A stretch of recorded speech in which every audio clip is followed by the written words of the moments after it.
Hello, everyone, and welcome to Driving Inclusive Prosperity, Financial Literacy for Your Future. This event is part of Nasdaq's U.S. Black History Month series. It's actually the last of our series of events that focuses on financial literacy, generational wealth, and is in partnership with the Nasdaq's Global Link of Black Employees, or for short GLOBE, the National Black MBA Association, and the Nasdaq Entrepreneurial Center. My name is Natasha Selzer. I am head of Index Strategic Relationship Management and one of the co-leads at GLOBE.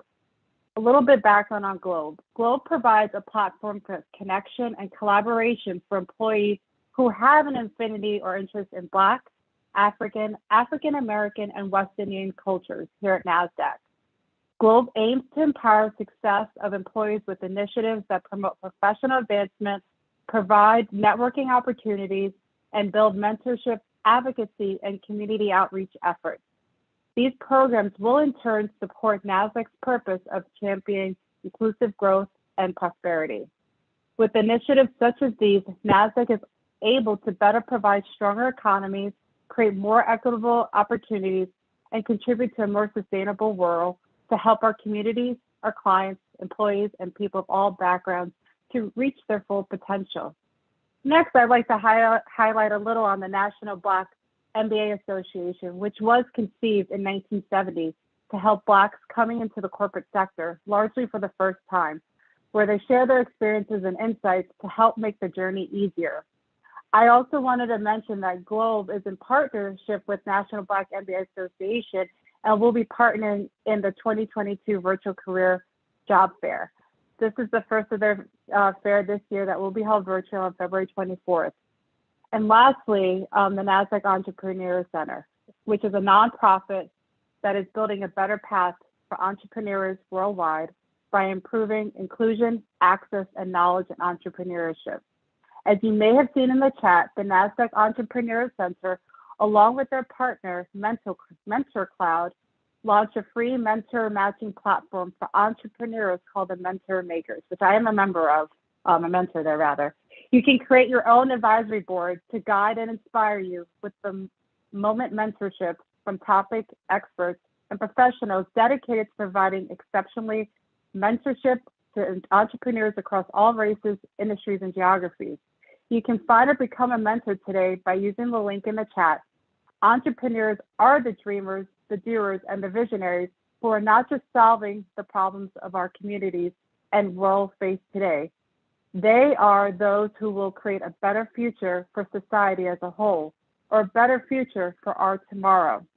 Mentorship matters to all entrepreneurs. Their success is dependent on it.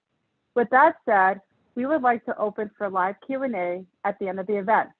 Please submit your questions throughout the Q&A function at the bottom of your screen throughout the discussion. During these unique times, it's vital we capture the sentiment amongst the entrepreneurs we work with. We would like to start by taking a poll to let us know how you are feeling about your business right now. The poll will be launched shortly, and everybody can participate in the poll, and I think it was just launched, and then hopefully everybody can see the poll. So there's two questions in the poll. One is really just seeing how you're feeling, and then the other one is what's keeping you up at night. Please feel free to answer both questions.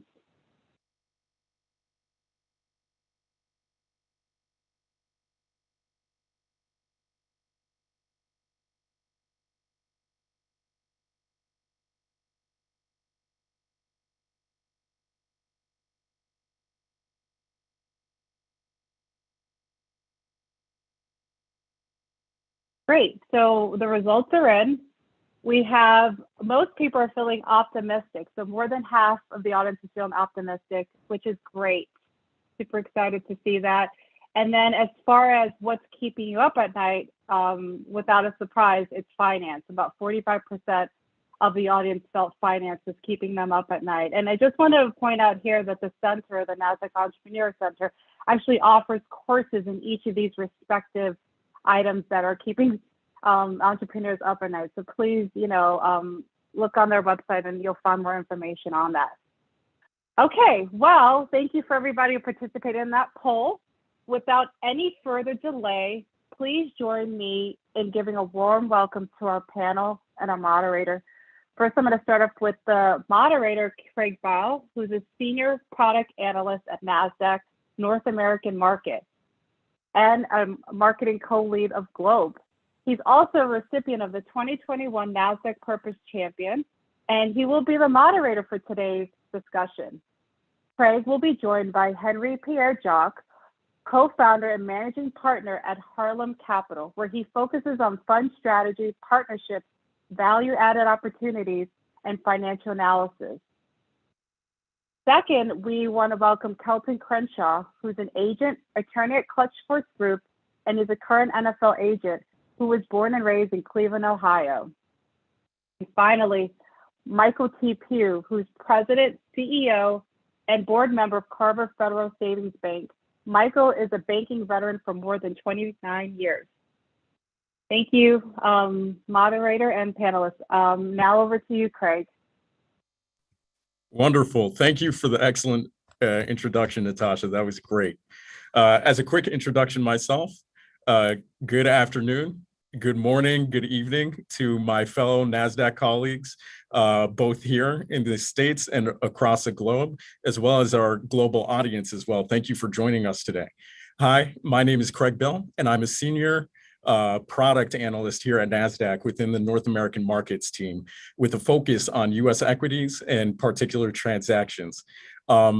I formerly used to work as a senior sales analyst here at NASDAQ within the investment intelligence business unit, formerly known as Global Information Services. And I'm based in the wonderful city of Philadelphia, which has been a home to me for 5 going on 6 years. Among things, it's been an honor and privilege being involved as a Globe member and part of our Globe network. Not only have I learned an incredible amount during my first 2 years here at NASDAQ, but I've had the opportunity not just to participate in, but lead on the various initiatives within our employee resource group. That's to say that Globe, as part of my life, day-to-day function here at NASDAQ, and just the overall family, has been nothing short of exactly that, a family. Beyond that, I also, as Natasha said, am a marketing co-lead here at Globe, and it's my pleasure to moderate this panel with you guys today. Beyond that, as we focus on our topic, I'd like to begin the basis of our entry here with a statistic that lays out a central mission and focus of mine and Globe in particular. So that's the fact that the collective value of the Black dollar is $1.3 trillion. This means Black people in the United States have alone a total of $1.3 trillion in buying power, which is equal, if not comparable, to the GDP of several developed countries combined. I think that's a rather alarming statistic. Very, very surprising when I found that out. Let me be honest beyond that and say that I'm definitely here to learn from our panel today, as I'm certainly no expert when it comes to building wealth. The mere mention of prosperity in the title created by the Nasdaq Entrepreneurial Center had me thinking, especially as prosperity and generational wealth are not concepts that I'm necessarily acquainted with firsthand, but would like to learn from our panelists today. That being the case, without further ado, I'd like to drop another statistic as we set off our conversation today and lead to the introductions of our panelists here. This statistic is from the Brookings Institute. A close examination of wealth in the United States finds evidence of staggering racial disparities. At $171,000, the net worth of a typical white family is nearly 10 times greater than that of a Black household in 2016. Gaps in wealth between Black and white households and various ethnicities reveal the effects of accumulated inequality and discrimination over the years, as well as differences in power and opportunity that can be traced back to this nation's inception. The Black and white wealth gap reflects a society that has not and does not necessarily, at least of now, afford equality of opportunity to all its citizens. As further background, efforts by Black Americans to build wealth can be traced back throughout African American and American overall history. But these efforts have been impeded in a host of ways, beginning with 246 years of slavery and followed by the congressional mismanagement of the Freedmen's Savings Bank, which left 61,144 depositors with losses of nearly $3 million in 1874.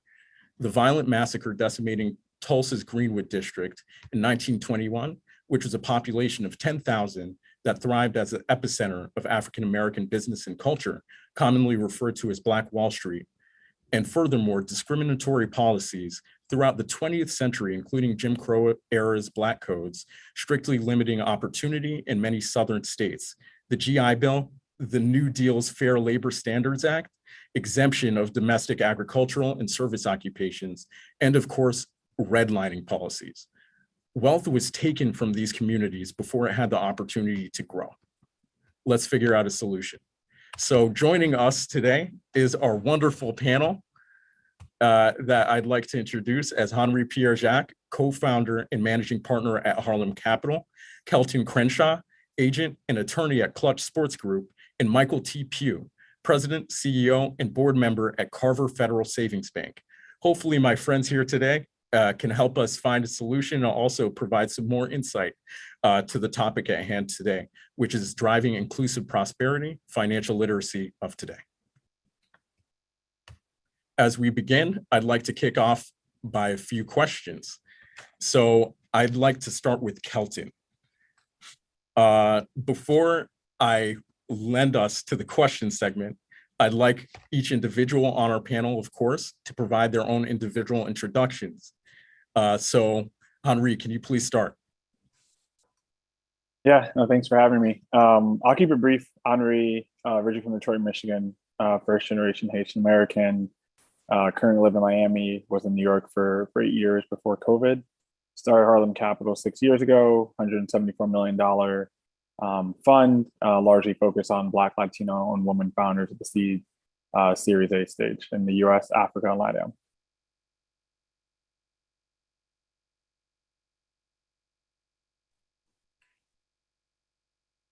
Kelton Crenshaw, I'm an NFL agent as well as an attorney. I work for Clutch Sports Group.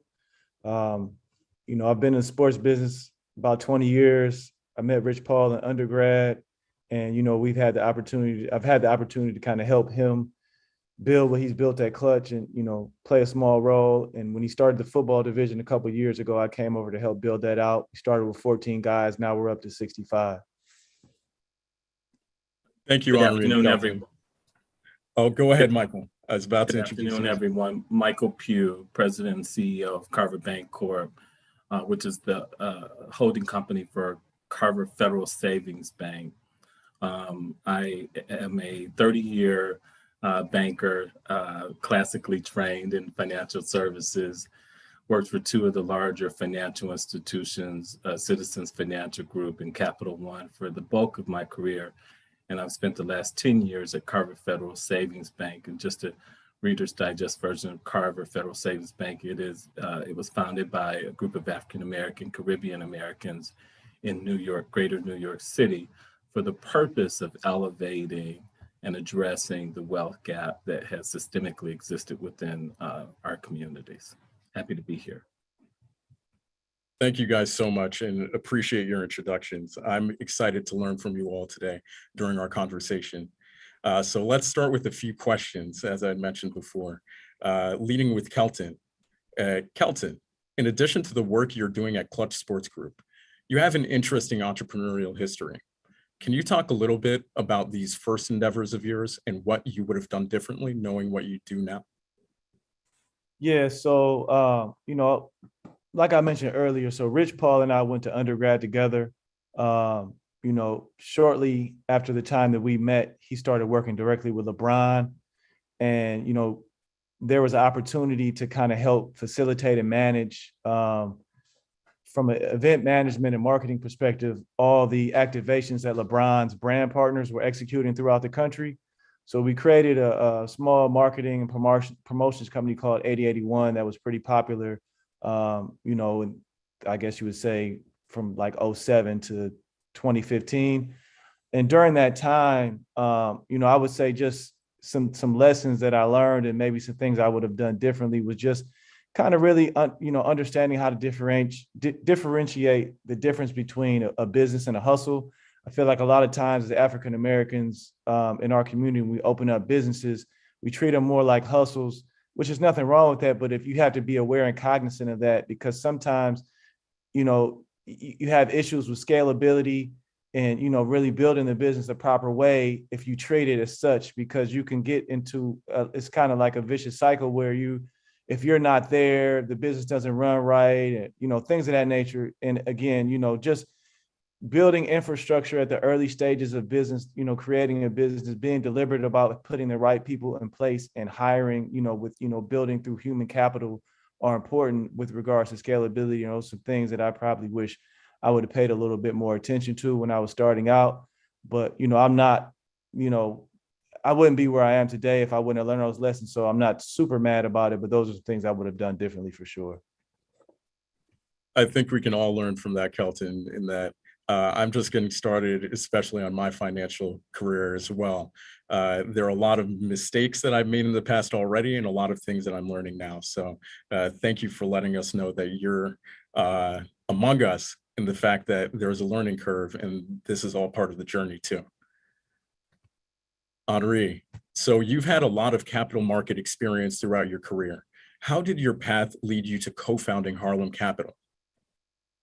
Yeah, it was kind of a necessity, right? So I did investment banking for 2 years, private equity for 2 years.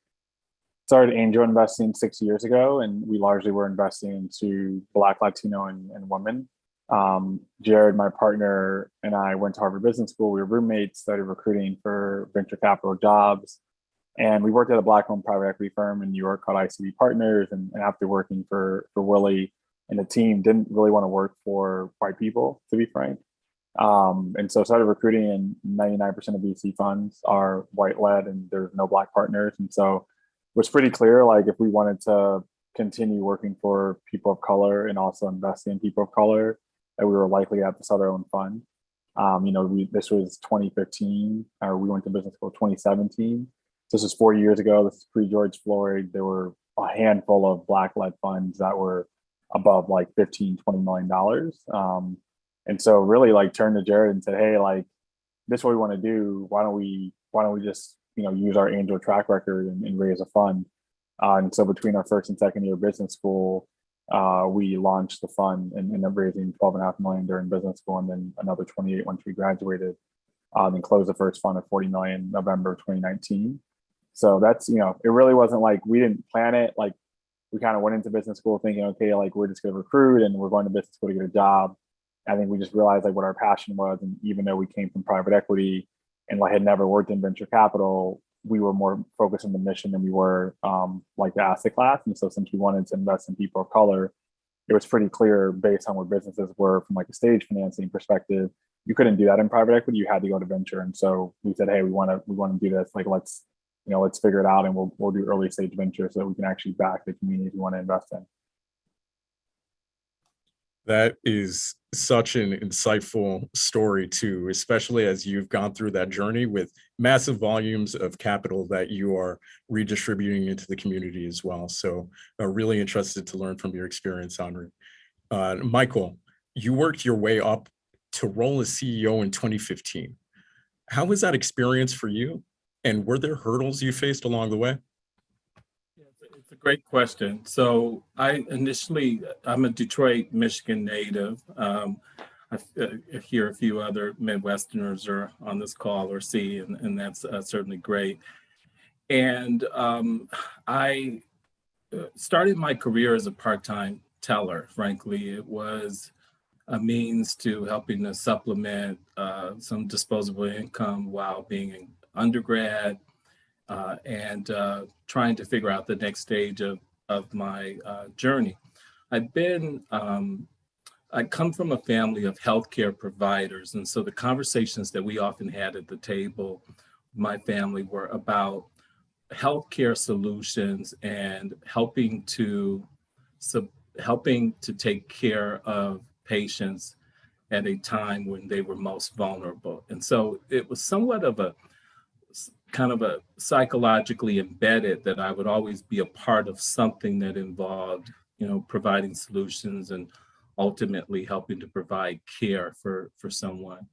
What I found that was interesting about starting a career in banking is that the understanding the flow of money and providing financial solutions to families, households that ultimately help them to improve the quality of their life is a significant form of care. And it speaks to one of the best, most greatest forms of wellness that we all ultimately strive to achieve, because with financial wellness, then it gives you access to so many of the other great things, including education, better healthcare, better food choices, a sundry of things. So as I continue to dig deeper and understand the flow of money, the importance of it and how it spoke to wellness, I knew I wanted to eventually continue my career in banking. And I think the challenges that I had along the way in terms of that pursuit was, being very ambitious, having a thirst for learning, and willing to take on roles that no one else perhaps would have been initially excited about taking on. And so I deemed myself as kind of the person that would often come in and take a market, take a location that wasn't doing very well, turn it around, help to get it performing within the top 10% of the company's overall performance. And I started to really build what I felt was a brand focused on being a chief solutions officer. So if you could win the heads and hearts of teams, get them to believe in the power of the work that was being done and help grow the business, and ultimately you develop a level of expertise in a certain area. The challenges I faced along the way was often being the first to do something, whether it was being the youngest or being the first African-American person to take on various roles in companies. After about a 20-year journey in the larger financial institutions, and frankly, the challenge that I had there was in those two really big firms, there wasn't a serious commitment and focus on diversity and inclusion. And the people of color that often were able to achieve very senior level roles worked twice as hard to retain those roles and had very little influence in terms of being able to reach out and bring someone else along the way that might have been just as capable and competent and deserved the opportunity. Coming to Carver, I wanted to get back to the basics of banking, which is focusing on the customer and communities and ultimately driving solutions that would improve the quality of lives for others. And so here, I think the biggest challenge that we've focused on having solutions for is making sure that within African American, Caribbean American, Latinx communities, making sure that they understand what we do, because history does not teach much to Black and Latinx communities about financial services or the history of finances as it relates to people of color. And so in the absence of that information, many just simply don't know very much about Carver, our history, our background. And so we've been working to make sure that that's much broader and well known. Thank you, Michael. And I really appreciate that insight too, as in it's often access to those resources and resources of knowledge, access to the knowledge overall, it all goes into full circle that inhibit people, particularly within our community. It seems to grow from a certain point. If we don't have that access, if we don't have that knowledge, then there's nothing that we can build off of as a foundation. So thank you for providing that insight and shedding some light on that too. I'd love to get back to your insights on community banking, but we have another round of questions too. So back to Kelton. Kelton, let's start diving into our topic for the day, financial literacy for your future. You work with some athletes that start making a lot of money at a young age. What lessons have you learned from them? And what lessons can be applicable to the entrepreneurs and attendees in our community today?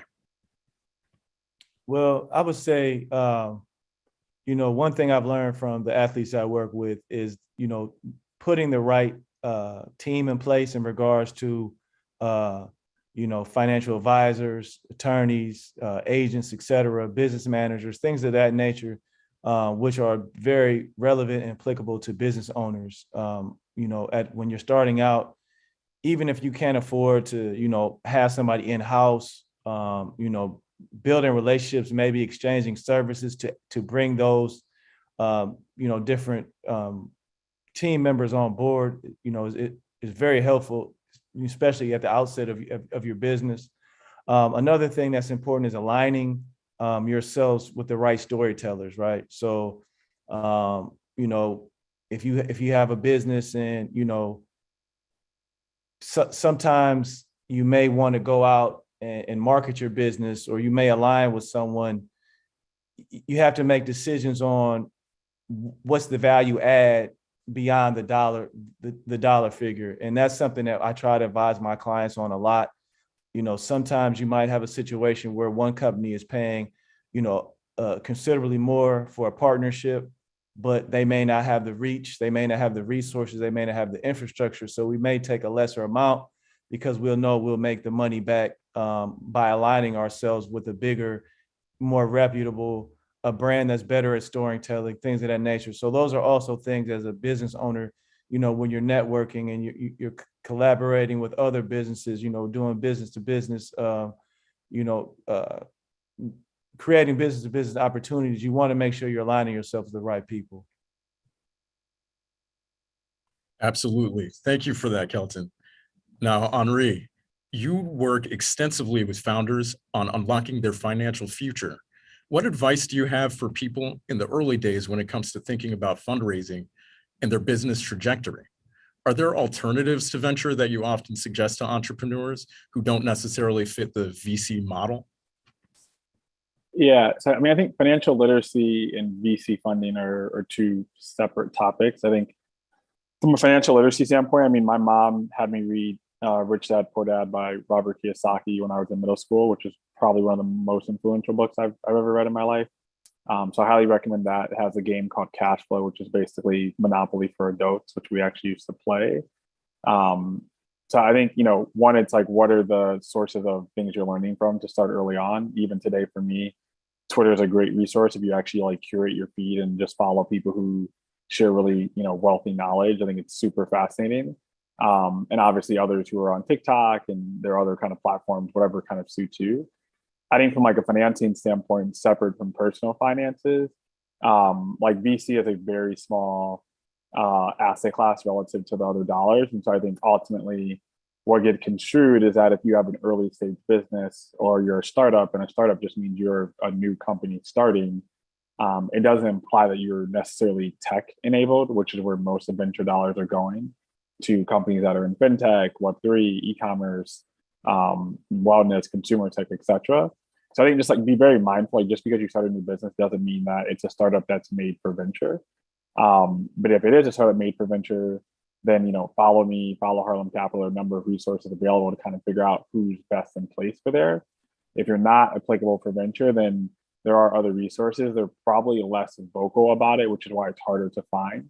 Many of the small businesses, whether it's small business loans from the government, or if you're looking for equity investments from individuals who are, family or friends or family offices, those are just much more black boxes. VC funds are very vocal, very loud on Twitter. We all share information. So it's really easy for people in the venture space to kind of figure out where to get funding from, which is why I think a lot of startups that are not venture backable kind of go that route, because the other asset classes just aren't as vocal. Banks don't post a lot about the programs they have. And so it's just a very different landscape. So that's what I would say. I think they're very two different things, personal finances versus venture.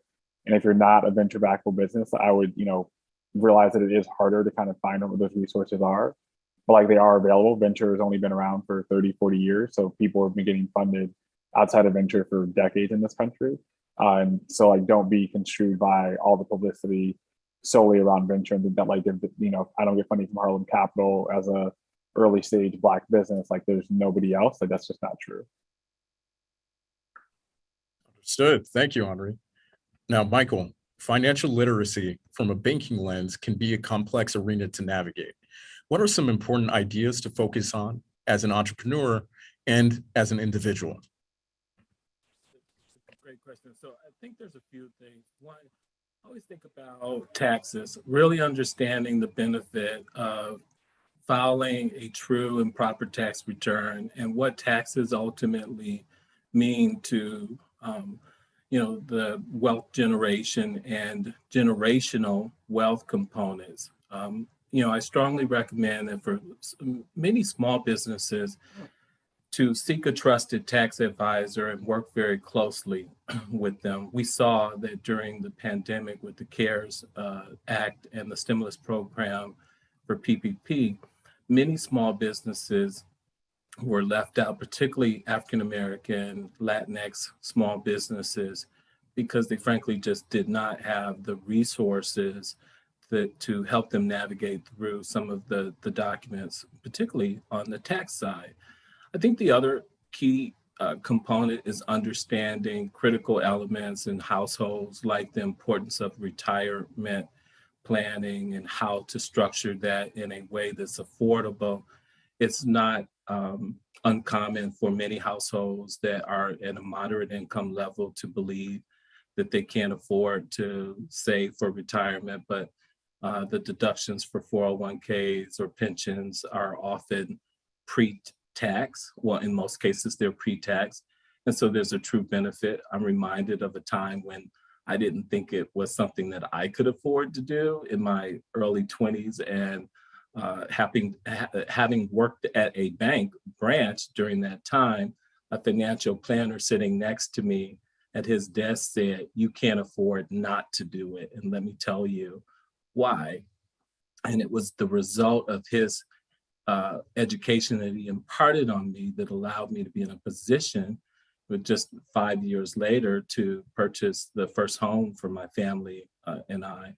And so, understanding the importance of retirement planning. I think the other component is, and I'll add two other components here, savings. Most people are not going to be able to save themselves to long-term wealth, but it is important. We know that the average household today has less than $500 that's in terms of disposable income. And so it's important to be able to have some money saved for a rainy day. And that does not have to start with, a lot of bucks. There are a lot of different ways now that you can save very minimum amounts on a regular basis. And then the importance of understanding equity is the last thing I would add. And I think this one is very important because when we ultimately talk about wealth generation and generational wealth, much of it starts with equity. If you think about our white counterparts, what often happens is that there has been some form of equity passed down from generation to generation. That equity, maybe it was in a business, it could have been in a home, perhaps both, but there was something that has often been passed down. And so it is that equity that helps to propel those generations to continue doing well because they have a head start. Within the Black and Latinx community, we have not historically been exposed much to equity. We know that some of the data tells us from the 2007, 2008 great recession that we had, much of the wealth that within Black communities, Black and brown communities was eroded, and it was in their homes. But now as we start to see some recoveries, or there have been some recoveries in the market, the importance of understanding equity in your small business, equity within your home is very important, and how to use that in a safe and sound way versus using it to go on the next vacation. Understood. Yeah, it sounds like there are different pockets of equity and also value that you can just find out of the things that you already own and also build towards your own wealth as well. So thanks for letting me know not to go on the next vacation and try to save something instead. So that being said, Kelton, back to you. Many people don't have access to networks of support that one can lean on for financial advice. Where did you go yourself for this? And where would you suggest our community expand in these times? So for me, it started with my dad. He was, definitely played a huge role in my life, just regards to making sure, I stayed on top of my credit at a young age, things of that nature. He was very, very strong with.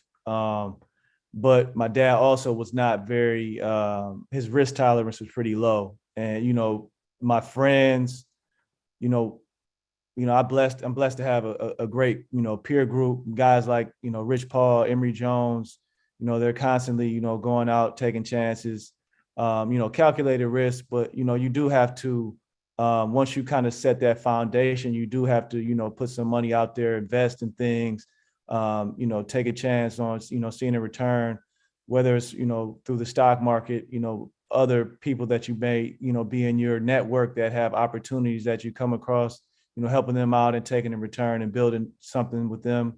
So, I would say between my father, my peers, and then also, obviously, educating myself via social media, panels like this. I also read a lot, like the book Henri mentioned, Rich Dad, Poor Dad. That's a great one. I personally am a big fan of Think and Grow Rich. That's one of my favorites. So just kind of educating yourself, taking the time to really, because one thing I will say, there's obviously a lot of negatives, talk about social media and things of that nature. But if you really are deliberate and you want to go out and seek some information and some relationships, it does, the bar is a little bit lower nowadays, with regard to meeting people that matter and movers and shakers, networking. So just paying attention to what the resources that are at your fingertips, the relationships that you do have, and just kind of building from there. Thanks, Kelton. Adding a few books to my reading list, and also good to know that social media might not be entirely too bad.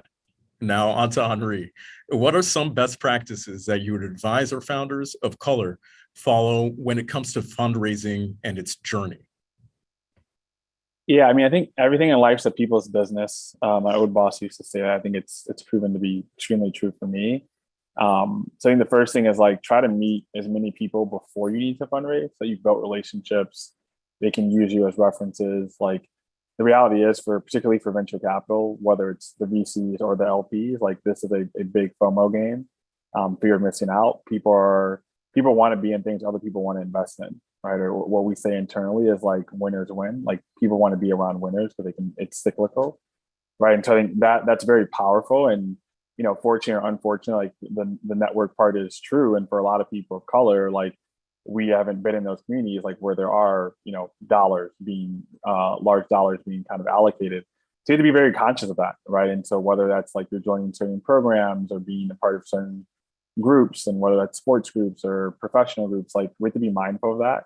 Because I think what we learned pretty quickly early on from our fundraising experience, there was no way we were going to raise our fund from purely Black people. Like that's like there's only so many Black billionaires, there's only so many Black people who run institutions who are managing billions of dollars, right? And so you just have to be aware of the landscape. And so like you're going to have to get dollars, like if you want to scale a business to significant outside the Black community, right? Like you can maybe start your first round, pre-seed, seed round from Black investors, but it's going to be really hard to continue that path on a go-forward basis. And so for us, like our focus was, hey, we want to have from an individual basis more people of color who are our investors, but we always knew the institutional side was going to be driven by white men who mostly run these institutions.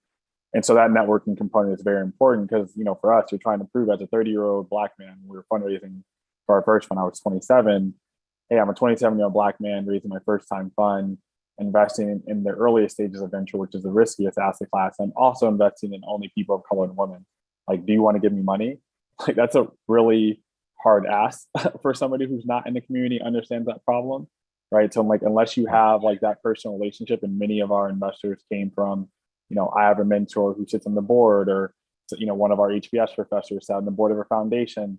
Like, there has to be a reason for people to take that risk. Like, and they take that risk very often on white people, right? And so like they have these check boxes, track record, strategy, team, and often the issue for us as people of color is we don't have the track record, right? Like, so if you don't have the track record, they say, oh, sorry, like we need you to, have 10 years of experience, or like your fund's too small. And it's like, well, my fund can't get bigger if I don't have a fund in the first place. I can't get experience if I don't get the opportunity in the first place. And oftentimes people are making those, they're unshading that track record for their peers and friends. right? And so like, oh, like they're really smart. They went to Stanford. They only 1 year out of school. Like we'll take the bet. They have no track record. They have no experience. The fund's small, but like, they're in network. And so like that's like what you're going up against. And so I don't, it shouldn't deter you. Like this isn't new to us, the people of color. Like we know this for everything in life, education and professional. But I think it's just more of like having clarity on what's the landscape and trying to figure out like how do I best position myself to get outside of the community dollars to come in, because at some point you will need that. And so I think it's just really a long-term view of like networking and relationship building. Like you can have the deck, you can have the traction, you can have millions of revenue, and that still doesn't mean people are giving you money. And that's just the reality unfortunately, for a lot of us. 27 and co-founder of a venture capital firm. Henri, you are making me feel old at 27 myself. Let me just say that. Now on to Michael. What's a financial habit or a hack that you have learned throughout your journey that you would pass on to our audience today? I think one of the big things that I would pass on is understanding the importance of insurance as part of your overall business model for small business in terms of safety and protection, and within general households to think about insurance. So to be more specific about that, within other communities, insurance is considered as part of the wealth building strategy. So as an example, if you think about some families in some communities, they purchase life insurance on the matriarch or patriarch of the family. And as part of that overall insurance that they're paying into, when the unfortunate time comes and that person has passed, the insurance benefits are now part of the wealth that's being passed on. $1 million policy now allowing for the family to be able to have some level of wealth that carries on into the next generation and perhaps beyond. And in many ways, thinking about for small businesses, business interruption insurance or other critical things that are important. And so the bucks that you spend investing in that insurance may seem like a lot and an inconvenience at the time, but it's really part of the longer term, broader wealth building component.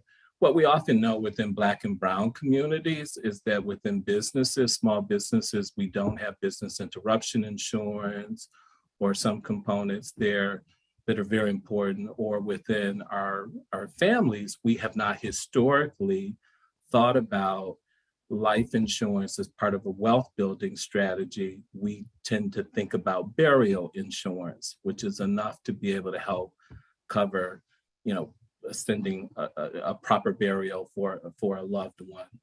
And so this would be something I would say, I think, is definitely a hack that we all will want to consider. Thank you, Michael. Now, before we transition to our Q&A section, to the group, in order to round us out, what's one piece of advice that you would have for our community of founders? Let's start with Michael. Yeah, I would just emphasize the point that social capital will lead to access to financial capital. And I'll emphasize that point by saying what we learned with the Paycheck Protection Program, many Black and Brown small businesses, almost more than 40% of Black and Brown small businesses, these are businesses with less than 50 employees, either closed their doors or were at the brink of closing their doors. They could not get access to capital from the larger financial institutions because the pipeline was just too significant. And the bigger financial institutions were really working with their clients that had more resources in terms of accountants, attorneys, others that were able to help them navigate through the paperwork. So the small businesses truly within the Black and Brown community were left out. The learning from that experience within the second and third tranches of the Paycheck Protection Program was that many of the community banks like Carver rose to the occasion to be financial first responders and help those small businesses. But it came with the effort and need to help hold hand the business and get them through the paperwork process. I think the learning for us all is that banking at the financial institution that may be closest to where you live or work doesn't necessarily mean that you will have the resources and accessibility when you need it most. And so it is important to have relationships with decision makers, people that have the ability to be able to say, yes, we will approve this and move it through for you. Social relationships and capital leads to access to financial capital. Next up, let's have Kelton for our takeaways. I would just say, one thing that I think is underrated is, building with your peers, right? Everyone wants to network up. They want to, attach themselves to someone who they think is further along with them. But in my personal situation, my peers have, been the ones that have created, a lot of, overwhelming amount of the opportunities that I've had. I think at times, we take for granted, we may look past people that are similarly situated.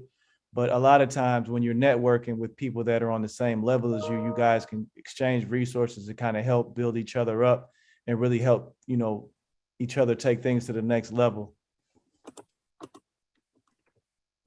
Yeah, and I would agree. So Brandon and Jared are my best friends. They were both at my wedding. I've lived with both of them for 4 years, worked with them both for 2 years. So like Harlem Capital for me is like a dream because I'm literally building with my best friends. I would say the other advice I would have is that somebody else's words don't validate, who you are as a person and what you're doing. And so I think, in this journey of entrepreneurship, as a venture capitalist, I say no 99 of 100 times. Like I'm really good at saying no, as my wife says, except to her. And so like, you just have to really take it, and same is true for me, right? Like we raised capital from probably 55 investors in our first fund. Probably had roughly 300 to 500 meetings over an 18-month period, right? And so, and some of the closest people, your mentors, the people who you think, are the people who you formerly worked with, you think are going to support you and know you best, like are going to be the ones who turn you down, right? And so it's super hard. You're young, you're starting your first thing, and especially as people of color, like you go to Black VCs or you go to your Black mentors, and you're like, if Black people don't support me, like who's going to? Right. So it's really hard to figure it out, but like it works out and you got to keep pushing. And, my dad used to tell me, like, if people don't think your ideas are crazy, you're not dreaming big enough. Right. Like ultimately, if you're starting something as a founder, like there's a level of ego and narcissism to some extent, because you believe you can do something nobody else has ever done before. And you believe you can do it better than anybody else on the planet. Right. So you may not like come off as cocky or arrogant, but like deep down, like you're starting something because like you have a deep cockiness about like your skill set. You need to own that, and you need to like walk this fine line. I remember my mom always telling me when we were fundraising, like make sure you have humility. Like that's just such a common thing in the Black community, which is fine. But like you also need to like walk with a certain like level of confidence and swag and believe in yourself, and not like adjust your pitch or adjust your stuff because like somebody is telling you like, oh, well, this is what we've seen, this is what we've done. I think that's really hard. In the beginning, we were changing when people told us no. And eventually we got to the point where we said, like, this is our strategy. We're investing in people of color. And Black people would tell us, like, are you sure there's enough Black founders like across the entire country? Like, this is like coming from Black entrepreneurs who were like multimillionaires. And I was like, yeah, but like you're a Black entrepreneur who's made it. They're like, yeah, but I'm unique.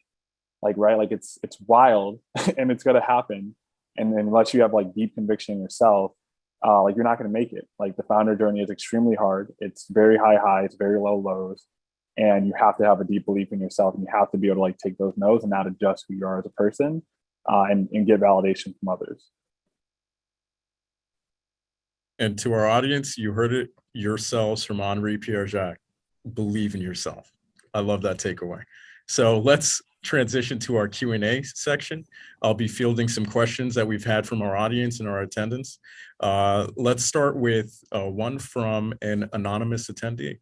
For Michael Pugh, how would you advise a small business owner who needs financing to scale their business from being a one-man service provider to training new staff? Specifically, what does the cash flow need to look like to get a small business loan? Yeah, so I guess there's a couple of things. The Small Business Administration defines small businesses as businesses with 500 or less employees. we know that for the most part, many of the Black and brown small businesses in our country really have less than 50 employees. And, as applied to this question, focused on scale, perhaps having one employee now and looking to exponentially grow. I think it's really a couple key things that we've somewhat touched on today. One, it is to make sure that you really have a tax return if you're talking about traditional financing. I can't tell you the number of times since I've really been in the true community bank space and sector that we work with small businesses that have filed a tax return where there is almost everything is written off and you're showing a loss for the past 3 years, or you don't have tax returns and it becomes very hard to get traditional financing, which also leads to why we see almost double of Black small businesses applying for online financing with hard money lenders relative to what we see within white businesses there. So one is definitely being able to keep some honest record to establish a true history of the financial performance of the business that enables you to qualify for some traditional financing. The other thing I would say is that, going back to the social capital component, establish partnerships, whether it's just resources there are a number of CPAs out there that would be willing to do, some pro bono work or through the National Black MBAs, identifying partnership opportunities where you have someone that will look at your strategic plan and help to ensure that that plan is sustainable. And last, I would say that there's public and private sector programs out there today, depending on the kind of business, that ultimately will help support incubators. And through those incubators and a series of education and training or qualifications that you have to meet, you then have direct access to a bid on projects or initiatives that can create a greater work stream for you as well. Thank you, Michael. Now I have one for the group from Cheryl Barnes. What are some of the guidelines to choosing a financial planner? Do you have any key suggestions? Well, I'm happy to start there first and just share. Go right ahead. Yeah, I think the first thing is to work with someone that you trust that certainly has so let's back up. Let's start with the credentials. So we're not talking about, the person that casually reads the Wall Street Journal and maybe doing a little bit of leisure investing, but has no certifications or training. So truly, first starting with someone that has the credentials in terms of being either a certified financial planner, there's a number of other certifications, but start there. Second, it has to be a person I think that you have some comfort level with and that they understand your risk profile and tolerance. And so there's a number of things that the conversations that tend to happen there. Kelton talked earlier about the risk profile of his father being different than his. And so a true financial planner will understand what your risk profile and tolerance level is and help you then to make financial choices based on that. And I would just say my own personal editorial comment is that I have the same financial planner that I've had for years. She's been incredible. But one of the key things that I've said to her from the very beginning up for now more than 15 years is, if it is not something that you would recommend to your family, please don't recommend it to me. Because, and so we understand the rules of engagement is that, if you believe in it enough that you would make sure that it was offered to your family and protecting their future, you would recommend it to me and vice versa.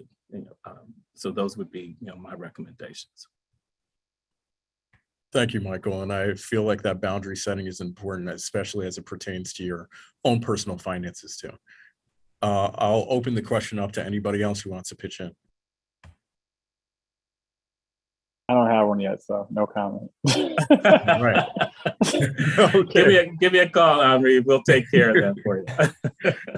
Of course. Of course. Let's have one more from our Q&A section.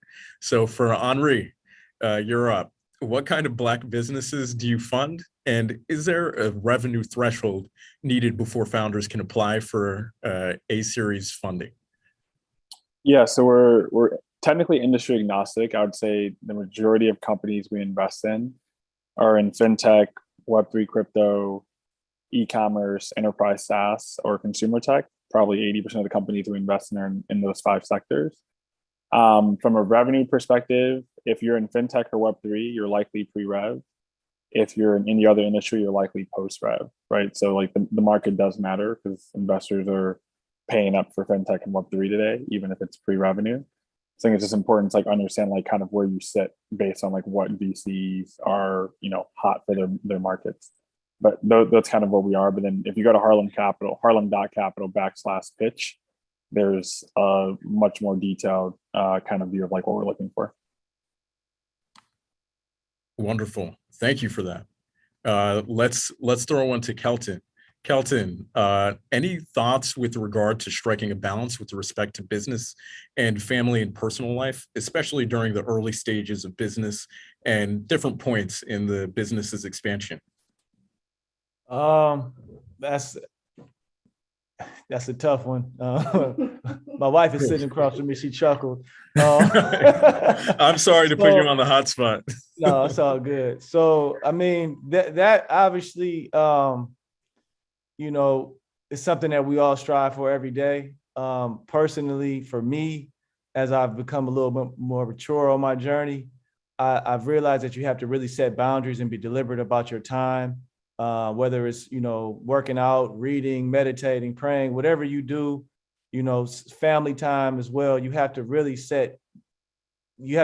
like how you set like a meeting, or you set, you say I have to open up my business at this time. You have to set those same type of you have to be that structured and deliberate with, spending time with your family, because you always put it off because, you have to like really like set date night, set, time to spend with your children. Like, so I would just say treating your family relationship and your family dynamic as a business, really creating those boundaries for family time, scheduling time, putting time into your schedule to spend with your family is a good way to,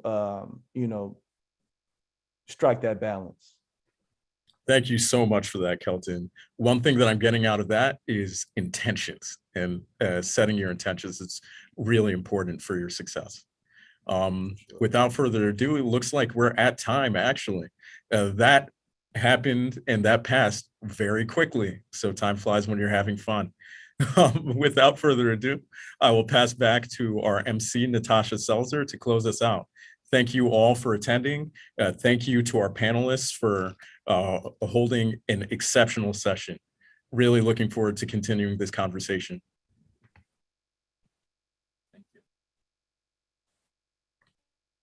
Thank you. Wow, that was tremendous. Thank you for taking the time today, Kelton, Michael, and Henri, to speak to the community, share your insights, and set such a great overview. And also thank you, Craig, for great moderation. From all of us, thank you for joining us today. We also want to thank all those that made this event happen. Finally, we want to hear from you. Please take a moment to complete the survey in the chat box. Thank you, everybody.